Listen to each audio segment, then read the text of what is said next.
Hi friends, welcome to Lying Around Sewing, and it's time for one of my favorite videos of the year. It's the 2024 convention recap ranking. So I did one of these for 2023, and I highly recommend it for anyone that is doing conventions.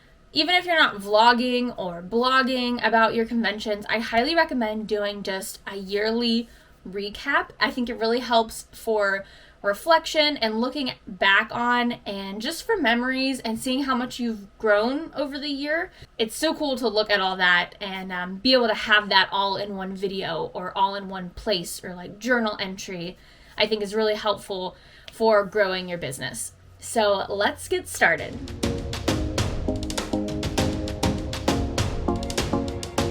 Just like with my last one, I'm going to start with one-day conventions. I did a total of 14 conventions. That's 7 one-day and 7 2+ days, which I'm putting in one category. And that's about on track to what I did in 2023, I believe. I think it was around 12 to 15, I think. And I also forgot, this 14 does not include a couple of, I did 2 conventions really close to my town, and then I also went to 2 conventions with Bethany to help her sell.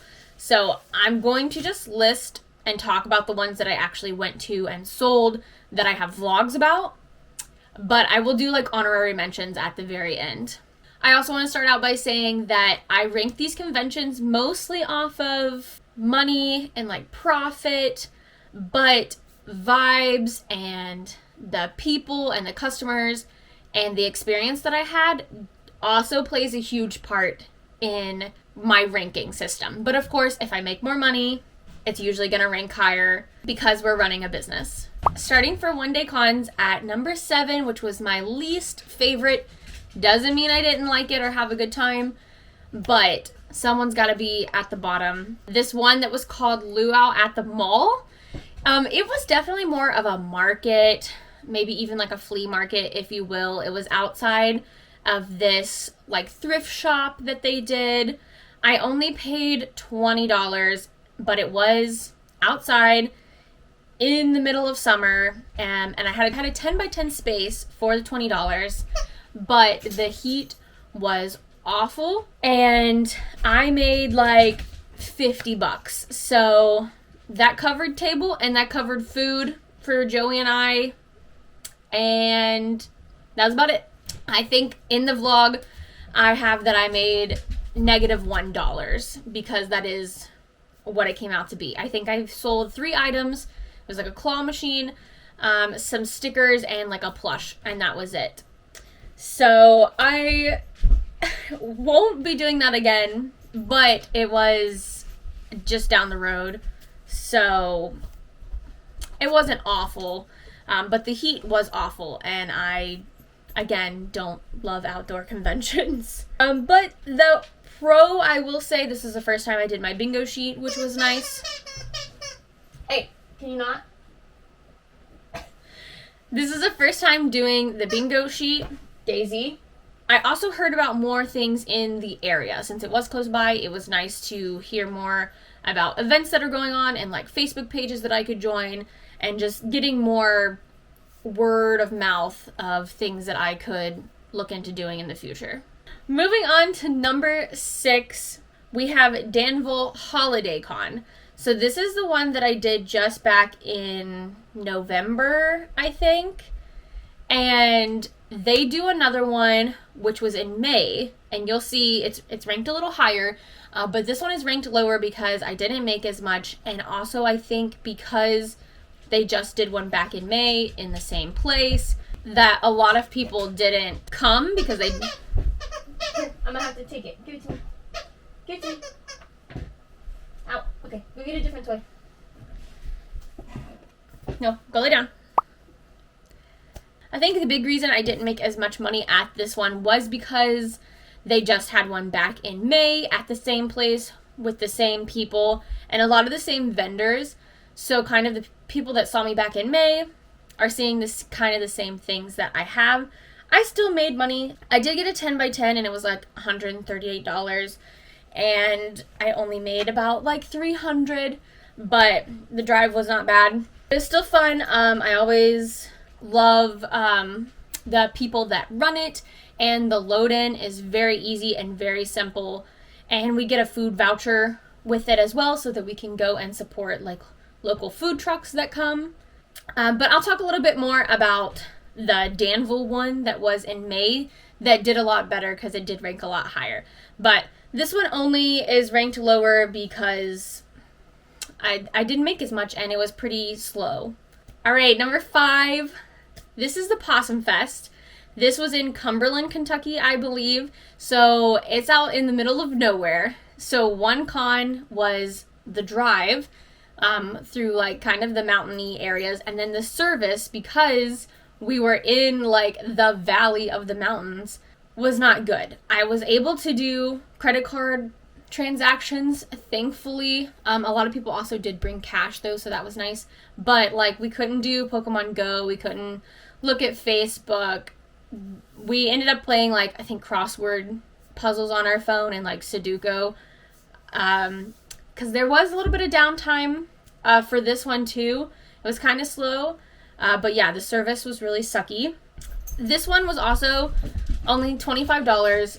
It was outside, which I don't like, and my display fell over with my hats.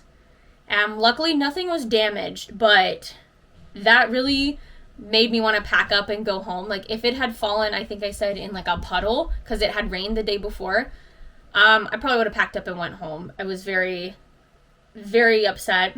The food was good though, and the weather was nice even though it rained the day before. Luckily it wasn't raining, it wasn't cold, it wasn't too hot. It was pretty nice. But on the way back, I think there was, or I know that there was some kind of shooting on like the highway.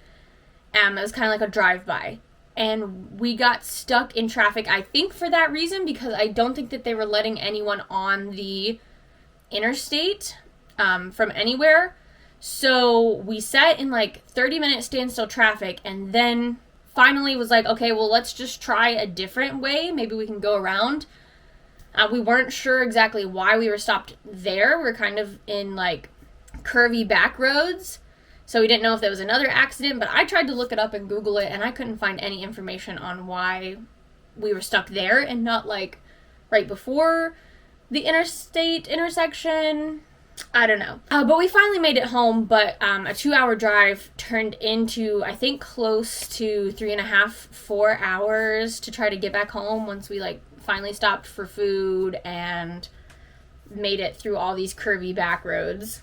Usually for one-day shows, my minimum is $500, and this one I did make $500 at. I think it was just a little less than $500, but I still wouldn't do it again just because I don't love outdoor conventions. So if I'm going to do an outdoor convention, it has to make either really, really good money or it's got to be really close to home. And so this one was, like I said, a 2-hour drive and I think a time change. So, but fun vibes. I think I would go just to attend. Number 4, we have Pop Culture Fest. So this is the one that's on Tennessee Tech campus.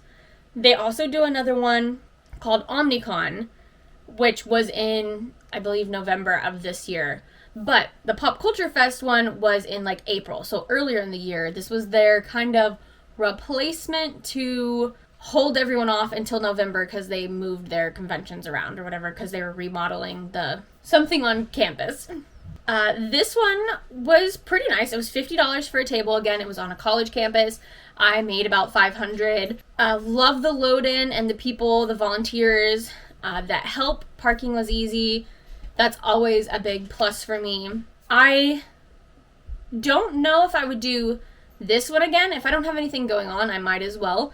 But I think I would rather do Omnicon, which is the bigger one with more people, and kind of save my audience from seeing my stuff twice and do the bigger one. That's about all I have to say about that. It was really nice. There was a hot dog vendor that had pretty good hot dogs, and it was pretty chill. Also, if you guys want any more detailed or want to watch the whole vlogs, there are vlogs on all these events, so check them out. Number 3, we have Danville Comic Con. This is the one that I was talking about. They had Danville Holiday Con in November. This is Danville Comic Con, and this one was in May. And this was the first time that they ever did this show and put it on. It was close by. I think it's like an hour and a half with a time change too. But load-in was super easy. The place isn't really big, so you don't have to like carry your stuff really far. And I did get a 10 by 10 for this one as well. I did this one first, and then the holiday one came later in the year. So keep that in mind. But I paid $120 for 10 by 10, and I made over 500. I think it was closer to 700. I do have pretty accurate, exact money breakdowns in my vlogs, so check those out.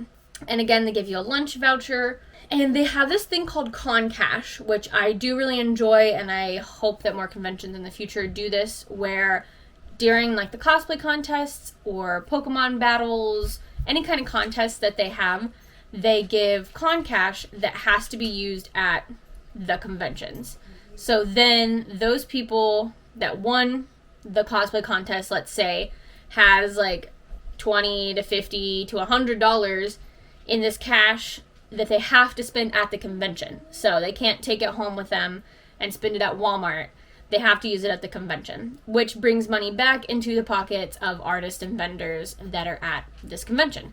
And then the people that are running the show will come around, collect the vouchers, and give you actual cash. Like you, the vendor, if someone gives you Con Cash, they will give you actual cash. And I just really love that. I think it's a good way to help and keep your vendors and artists happy.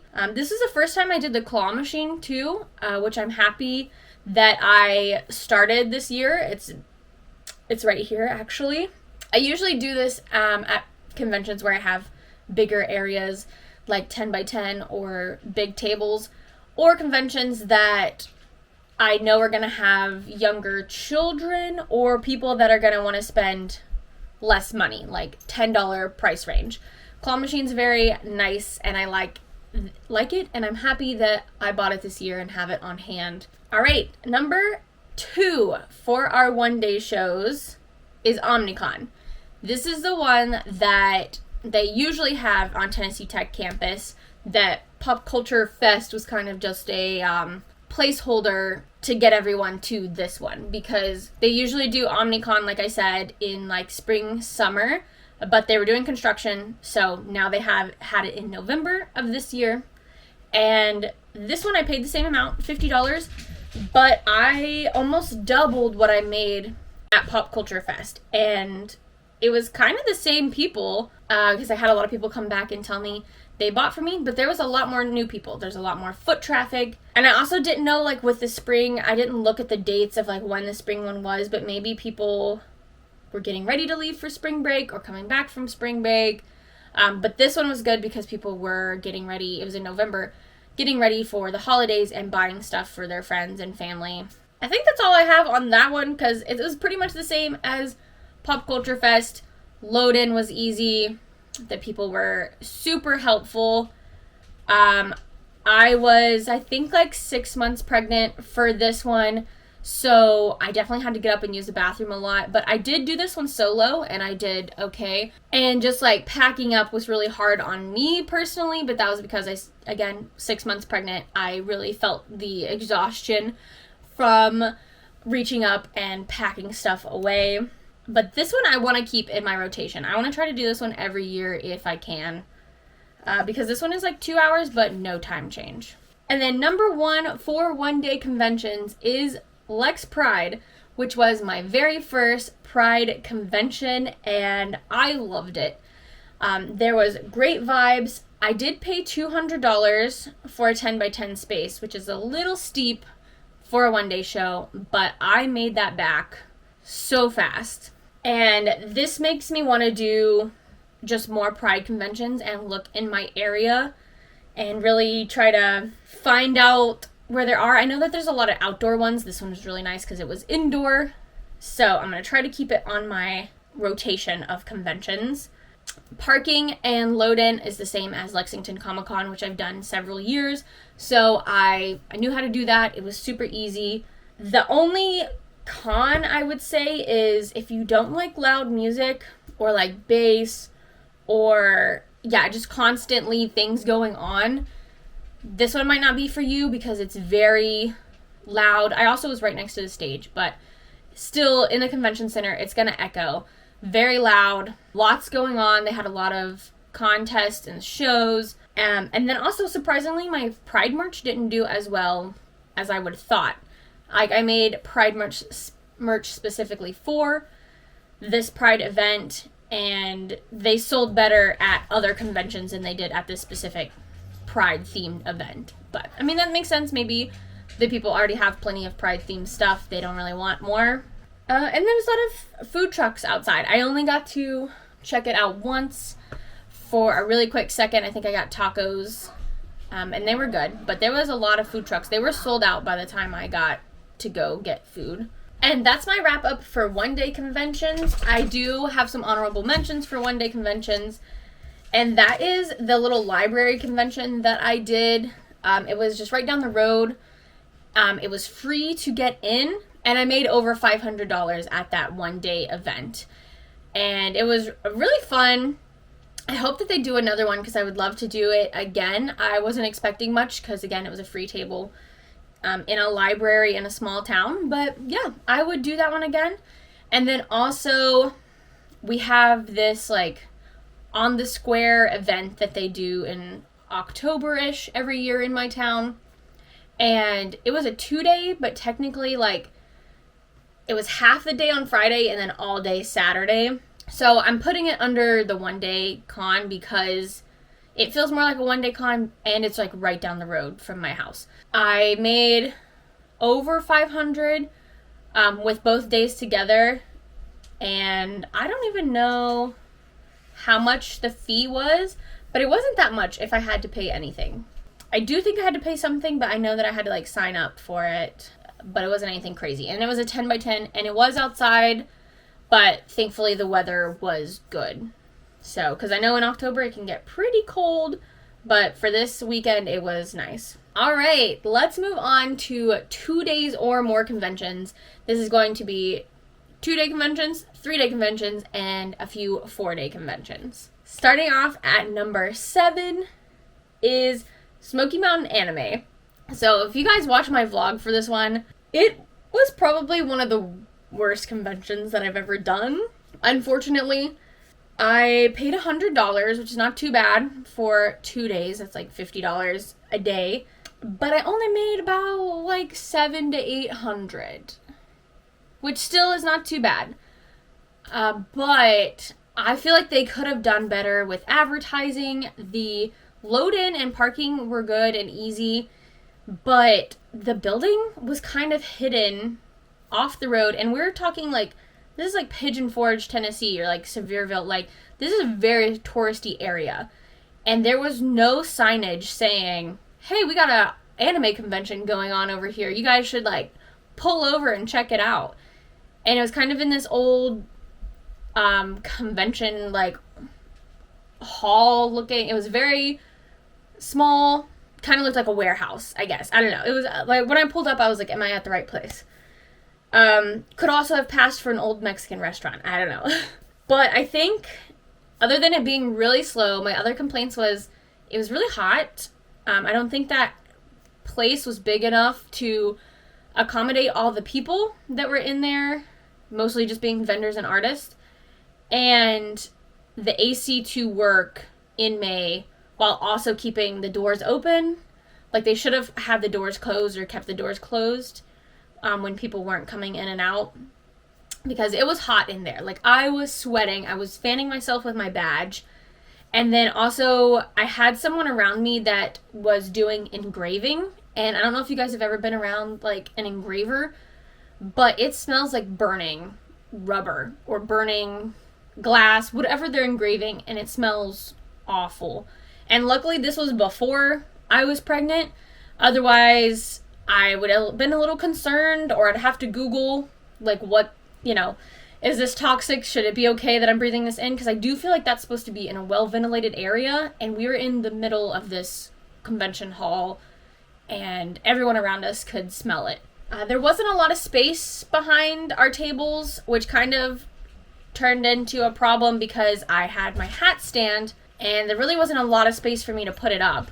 But it actually worked out because the person next to me never showed, so I was able to move that to the next table. So that I just got lucky with that, but otherwise I kind of would have been squished the whole time.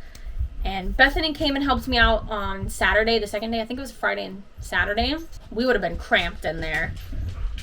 But speaking of Bethany, I did stay with her, so I didn't have to buy a hotel. If I had to buy a hotel, I would have cried. But I was able to stay with her for free and just drive there both days. So that's the only thing that made it a little better. I'm not saying I wouldn't ever do it again, or they have more Smoky Mountain conventions. I think there's Smoky Mountain Anime, Smoky Mountain Horror, and Smoky Mountain maybe Comic Con. I would have to have like absolutely nothing else going on, I think, and Bethany would still have to be in the area so that I can stay with her because I will not be buying a hotel. Moving on to number 6 is Trotcon. This one was good, and it probably could have ranked lower, but I made more money at it, of course, than the anime, Smoky Mountain Anime. But this one also was a 3-day.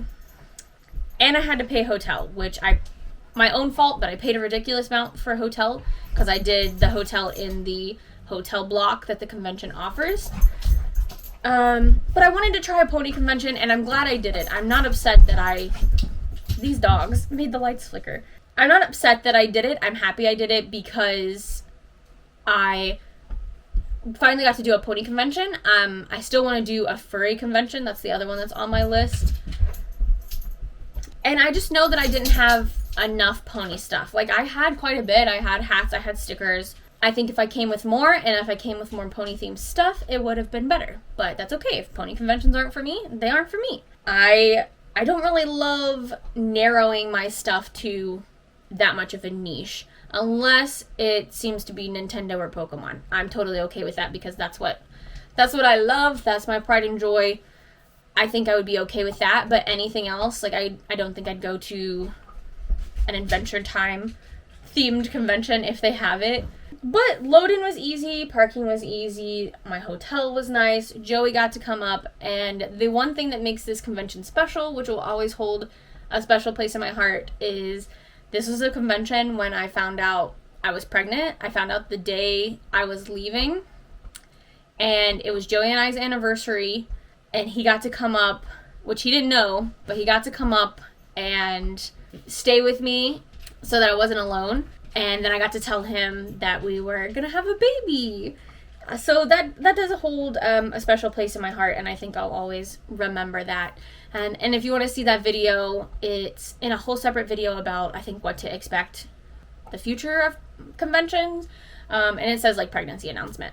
Number 5 for multiple day conventions is Anime Inc. So this is my 3rd time doing this convention. I've kind of got the rhythm of it down. And yet, this is the first time I paid for a booth by myself, a 10x10 booth, $750, and I made less than I did when I shared. Usually easy breezy draws. So you can say it's the economy. You can kind of say I had less inventory, I guess. But I think also, like I said, 3rd time doing this convention, people have seen my stuff, kind of getting worn out, I think. So I do think I need to take a break from this one. But it was still a good convention. I brought my embroidery machine with me since it was a 10x10 booth and I had the space. And I think that made me an extra couple $100 because I was able to make beanies like custom or restock the ones that I was low on. And that was really nice because I had electricity too. So I could make them right there at my table. I used my free hotel stay for this hotel. And we stayed like right across the street, so it would have been expensive, but also we wouldn't have stayed at that hotel. So with free nights, I didn't have to factor in hotel to my expenses, which was good because, like I said, I made less than I did when I shared a table before. I was a little worried when we got in Thursday night, I think, that someone was going to break into my car because we were in Richmond, Virginia, and some guy asked us for money, but luckily my car did not get broken into. thankfully. Pro, we got to hang out with Nella and Pendragon because they were there. This is like our annual time to get to see them because they live in Florida. And Joey was able to get a tattoo from Nella, and that was really awesome and special. And I feel like we talked to them more than we have at any other convention because we were just like kind of across from each other and around the corner. So we would kind of like go back and forth when it was like dead and chit chat and get the tea and what was going on and everything with the convention. We got to meet Young Dingy voice actor, and they came over, and I was able to include them in my vlog. So if you want to check that out, I gave them a free Pochita beanie. Not a lot of food around the convention center. So, and the convention center food is expensive and not that good.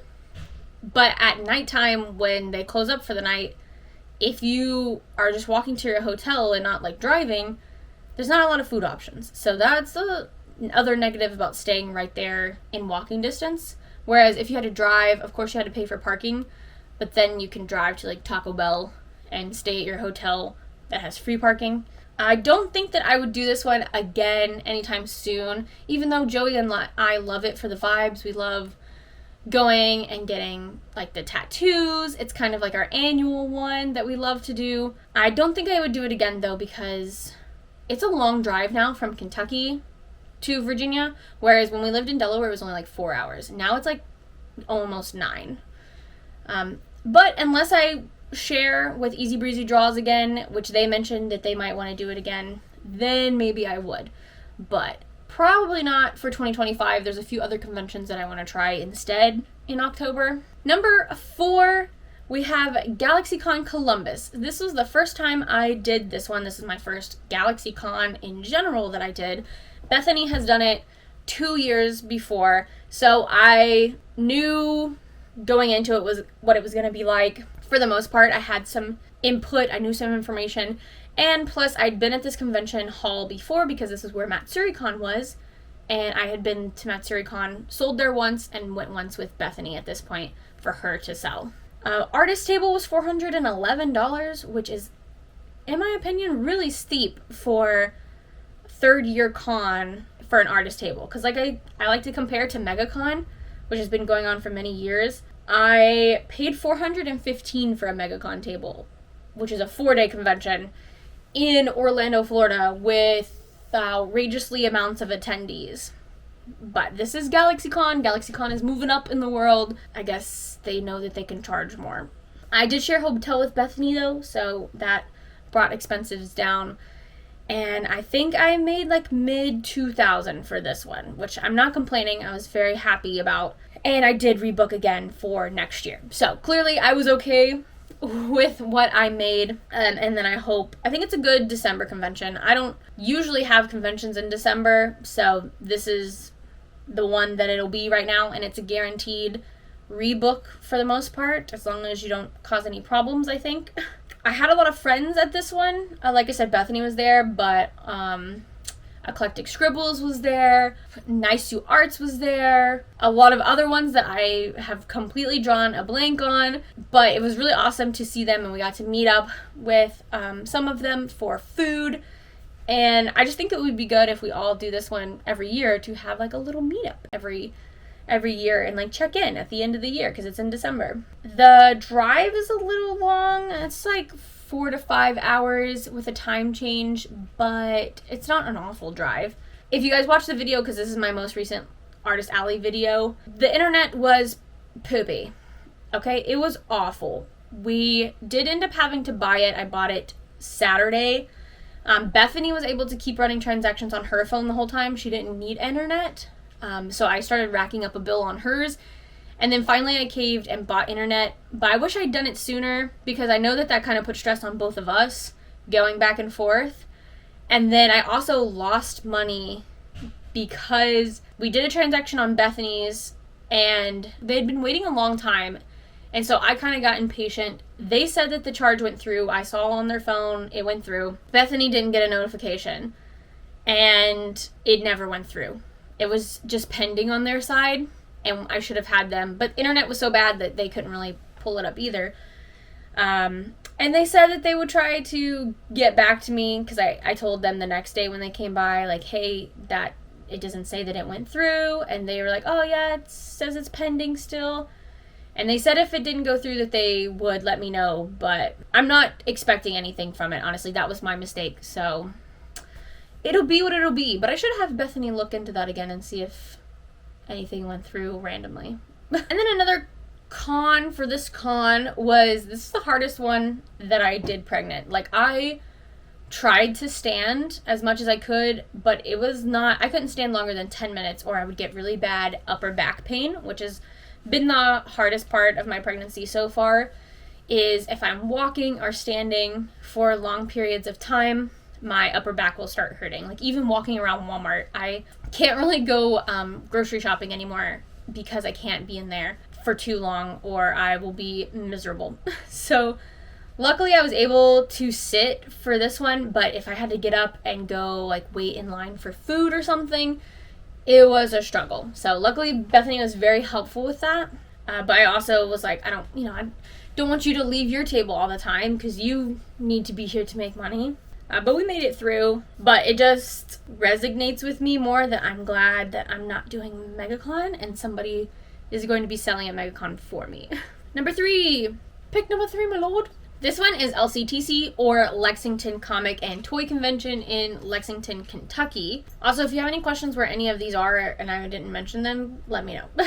This convention is like 2 hours from me, so it's pretty close. I've done it several years, so I know the parking situation, I know the loading dock situation, and it's all pretty easy, and they're very good with communication for it. The only new thing with this is they're doing a lot of construction. So where we usually park was taken away and we had to park in the Rupp Arena parking lot. They suggested you buy your parking up front because it was going to be limited parking. So I didn't have any problems with parking because I bought upfront pricing, but keep that in mind if you do this convention. We shared a hotel with Pendragon from Nella and Pendragon, so that was nice. It was like an Airbnb. So we got to visit with him and hang out. The booth for this was only $250, but I did end up buying Bethany's booth from her because she had to work. So I did end up paying like $500, but I made like somewhere around $3,000. So I'm happy with it. The thing is, I think my expectations up really high after doing this convention because I was like, oh, that's the best I've made so far at Lexington Comic Con. And so I bought a $1,000 table for 2025. But it's a week before my due date. Odds are I'm not going to be there. I've tried to get a refund, but I haven't heard anything, so we're still going forward for somebody being there to sell for me. But the reason I bought an expensive table is because they moved the artist out into like the lobby or like a different area where for the most part all the years they've been in the same room. I was like, I don't mind to pay a little bit more to make sure I'm kind of in the same spot I was this year since I know people will be there and sales will be good. But I did pay more because I got a corner table just in case Bethany doesn't have to work and she can share the corner booth with me. But this will be my most expensive table and I probably won't even be there. So wish me luck. Another really cool pro is we ate at Goodfellas Pizza, which is probably one of Joey and I's favorite pizza places now. And we've been there a second time now that we know about it and plan to go a lot more in the future because it was really good pizza. But one of the negatives is I dropped my phone in the toilet on the last day, thankfully. It was in a case, but I still took it off and I like sanitized it really good. And then I ended up getting a new phone later in that month for my birthday. But it still worked and everything, but it, got dropped in a toilet, so I needed a new phone anyways. My storage was filling up, but that was, that's never fun. Alright, so for number 1 and number 2, this was a really hard matchup, like it always is, I think. They're back-to-back, and they're always so hard to choose from, and that's Katsucon and Megacon. So this year, Katsucon made more money than Megacon did for this year. They both made less than last year, but Katsucon ended up making more than Megacon. But I am still going to rank Katsucon in second place because of the vibes and like experience that I have at Megacon, which I'll talk about in a second. Put Katsucon in second place, even though it made more money. But other things about Katsucon I got the premium booth, the artist premium booth, which is $600. So that's already more than my Megacon table, which is $415 is what I paid. And then I also had to buy Wi-Fi, which was $330 for the whole weekend, which I wish I didn't have to do. And then I had to pay for 2 hotels instead of 1, which was the plan, because we were supposed to get snow. So I had to buy a last-minute hotel, which still wasn't that bad. I think I paid like $300, which is about what I pay when I split with Bethany for Megacon. So, but technically, even though I made more at Katsucon, Megacon had more of a profit, I guess, since I'm splitting costs with Bethany. I did my first stamp rally at Katsucon, which was really nice and a lot of fun. It was Lethal Company. It was put on by Spicy Tuna or Tuna Spicy. I think they go by both on the social media platforms. And that was really excited. I loved that. The stickers were awesome. The little badges were awesome. The people that came to do the stamp rally were awesome. And the people in the stamp rally were awesome. And I do hope to do more stamp rallies in the future. I did forget my grid walls, which if you want to watch the vlog, I talk about it and I do a whole different setup than I usually do. But we made it work. We survived. Because I have 2 sets of grid walls and I usually bring one to display my hats on. So I had to do a completely different setup to make it work so I didn't look like a complete noob that had like nothing, that bought this like $600 corner table. But we made it work. We made it work. We made monies. The only other thing is, again, there was drama with the beanies. And it wasn't at me this time. It was another artist that was confronted about it. And then that artist was like, hey, have you heard anything about this? Like someone wants to monopolize, is what I want to call it, the beanies, specifically Pokemon beanies, and go after anyone that has Pokemon beanies or beanies similar, even though nobody owns the copyright other than Pokemon, and no one should be coming after anyone other than Pokemon, unless it's completely stole the design and put it on another piece of artwork or whatever. But if we're all doing our own digitizing, we're all doing our own embroidery in-house, then we can all do Pokemon beanies together. But that's all. I'm done with that. I hope that I don't have to deal with it anymore. And if I do, I'm honestly just gonna ignore it unless someone needs me to back them up and tell my side of the story. But other than that, I'm done. I'm gonna keep doing what I'm doing. I'm not having this drama anymore. I did get an email saying that Katsucon was going through and getting people off the wait list for 2025. And I did tell them, hey, take me off that list, because if I get in or I get accepted, I won't be able to be there, because that will be 1 month left in my pregnancy and I'm not making that 12-hour drive, unfortunately. And I'm also already trying to balance Megacon and LCTC and seeing if someone can sell for me. So I was just, and they were completely understandable. They were like, congratulations, hope everything goes well. We'll take your name off the wait list. So I will not be at Katsucon this year, which I think will be good. It'll give me a break from, or give my audience a break too, I guess, from seeing me every year. I think it's good to have a switch up every once in a while. Number 1, like I said, is Megacon in Orlando, Florida.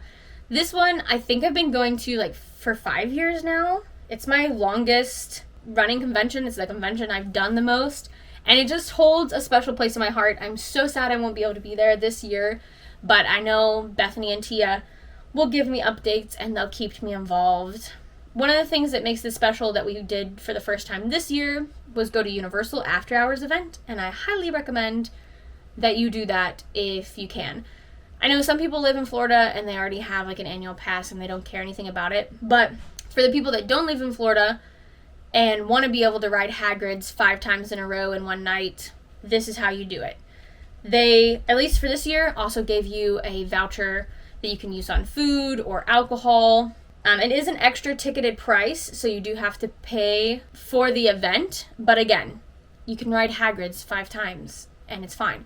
This year, they're opening up the other park. So they're opening up Studios. And last year it was just Islands of Adventure. But now you can go ride Mummy 5 times in a row if you want. Probably. I assume it'll be open.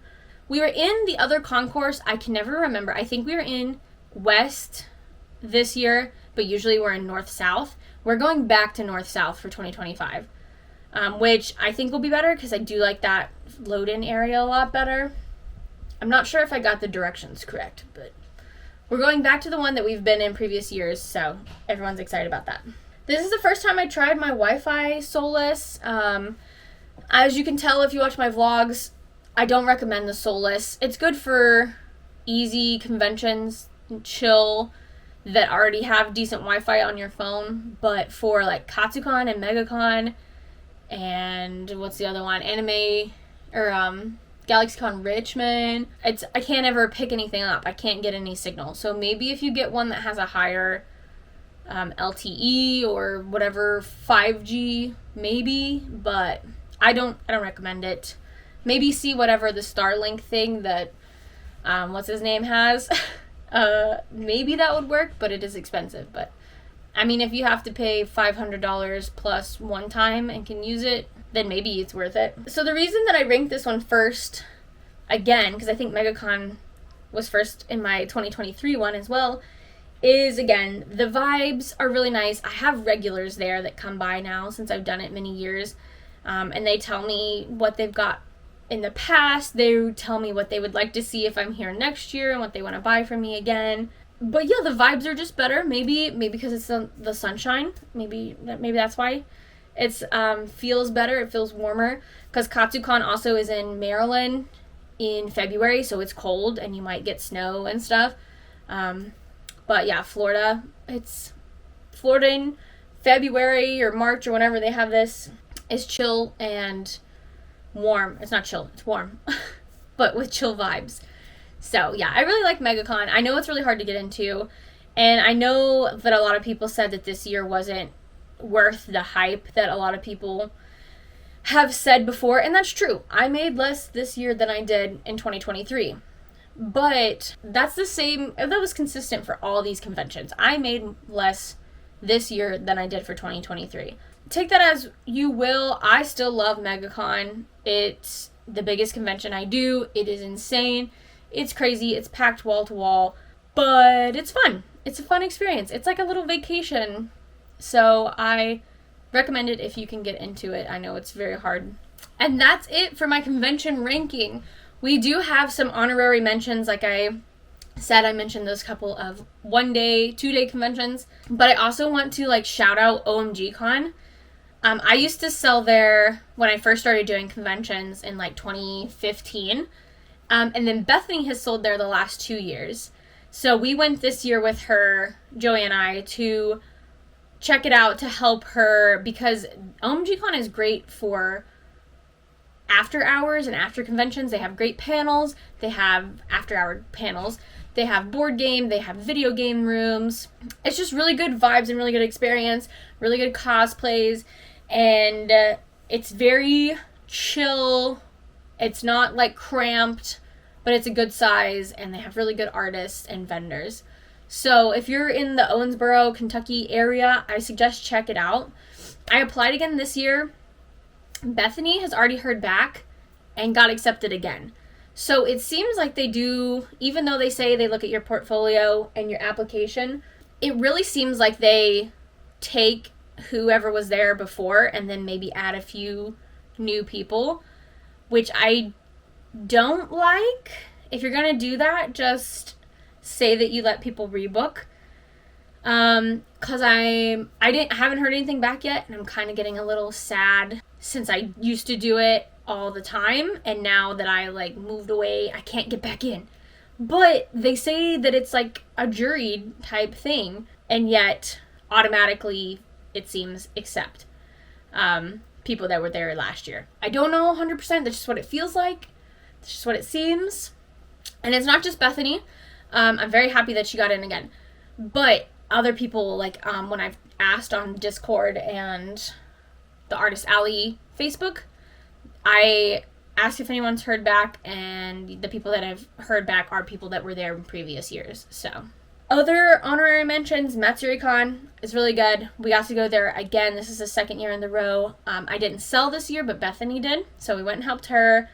That one was really fun.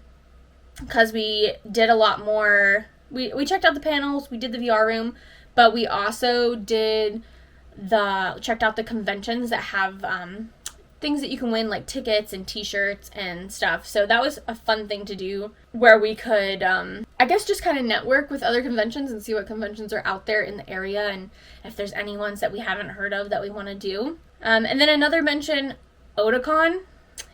I was supposed to do this one. I got in, and because of my pregnancy, this wasn't very long after I found out. I was really worried with morning sickness and having to go by myself and make that 9-hour drive, that it was just not going to be worth it. So I did cancel my table, and I lost the $350. But I heard it was a really good convention. That's what I was expecting it to be. And I'm kind of sad I didn't go, but I know it was for the best for my mental health and for my body. But I did also hear some things about it kind of depended on your location. So that was what I was worried about too. Like, what if I got there, got a bad location, didn't make like much back, and I spent all this time away from Joey after we just found out that I was pregnant. So, and then just a quick recap of the plans for 2025. I'm definitely cutting back conventions because the baby is due in March. Right now, for 2025, we have Megacon, which Tia's selling at for me. You got snow all over you, yeah. LCTC, which I'm waiting to see when this baby comes and if someone can cover for me, but my stuff will be there, no matter what. We have Fanboy Knoxville, which Bethany did last year, so I'm trying it out this year, and I'm going to be splitting a hotel with her. And then we have Galaxycon Columbus, which again is in December, and that's my December conventions. Those are for sure. I've paid the money. I will be there, unless something comes up. I just found out yesterday that I got waitlisted for Matsuricon. Not upset about it. I'm not sure how 2025 will look with the baby. I'm okay with that one, but I did get into MagFest, which was in January. I think it's coming up, actually. And I was so sad I had to turn that down, because that was the third year that I applied, and I didn't get in for the other ones. But I got in off the wait list for MagFest for 2025, and I had to tell them that I can't accept it because we will just be getting back from like that area because of the baby shower they were having in Delaware, and it just would not, 7 months pregnant, probably for the most part by myself with a little bit of help, long drive, or I'd have to be away from home for like 2 weeks. I could have made it work, but I did not want to make it work. I told my friends and family, I was like, tell me I'm not allowed to do this one. Like, please, I need someone to tell me you cannot do this. So hopefully in the future I can do MagFest. I will apply again because I do want to do it. And then I'm going to apply for Too Many Games. The applications are opening up soon for that one. And I'm going to apply for it because that will be the month the week that Joey gets off in the summer. It falls on that weekend, which is really nice. So Joey and I are going to try to go. Even if we don't get in, I think we're still going to try to go. But I do really like this one. It's in Pennsylvania, and it is like a gaming-themed convention, and that's what I have a lot of. Like, that's what I sell the most of. We got Pokemon, Kirby, Animal Crossing, Legend of Zelda. Like, that's my brand. Nintendo, basically. So I hope that I can get into that one. But again, I won't be upset if I won't, because we'll have like a 3-month-old baby, so maybe it's for the best. And then I want to apply for more Pride events, because I did really love the Pride event that we did in Lexington, so I want to see more in my area. And other than that, we'll see how 2025 goes, taking care of a baby and doing conventions. Anytime I see a new family or someone with a baby that's also running a vendor booth or an artist booth, I ask them, I'm like, hey, do you have any tips? Because this is going to be me for 2025. And they usually give me suggestions on travel stuff like pack and plays and strollers and things like that. If you also are curious about running and doing conventions with a baby, stick around, because that'll be what 2025 is all about. But thank you guys so much for watching. I hope you had a great 2024, and I hope your conventions were good. I think it's an overall census that they were lower than 2023, But maybe we'll talk about that in another video. 2023 versus 2024, and just artist alley conventions and vendors in the future, because 2025 I think is going to look a little different. And not just because I'm having a baby. I think it's going to be a little different for everyone. So I hope you guys stick around and continue to check out my vlogs for 2025. Thank you guys so much for watching, and have a great week. Bye bye!